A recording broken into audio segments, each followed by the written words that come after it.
ہے کہ آج ہماری معاشرت میں سب سے بدتمیز لوگ مذہبی لوگ ہیں، سب سے جھوٹے لوگ مذہبی لوگ ہیں۔ مطلب کسی مذہبی عالم سے یا تحریکی آدمی سے الا ماشاءاللہ، ظاہر استثناء بہت ہے،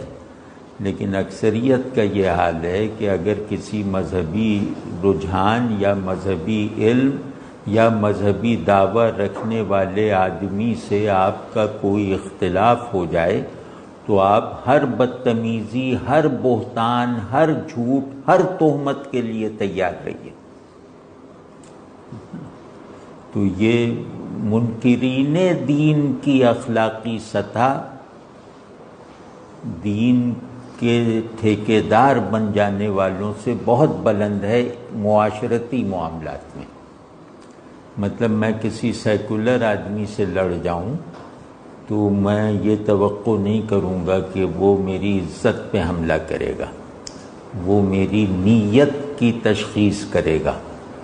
لیکن 100 مذہبی لوگوں سے لڑائی ہو جائے تو 95 سے یہ یقین رکھنا چاہیے کہ یہ آپ کی آبرو ریزی کرے گا، یہ آپ کو بے عزت کرے گا، یہ آپ کو بے عزت کرنے کے لیے جھوٹ بولے گا، یہ آپ پر بہتان رکھے گا اور یہ آپ کی ہر جگہ غیبت کرے گا۔ نہیں، اللہ کی پناہ مانگو ان مولویوں سے کہ جو تمہارا کوئی عیب دیکھ کر اسے ساری دنیا میں پھیلانا دینی فریضہ سمجھتے ہیں۔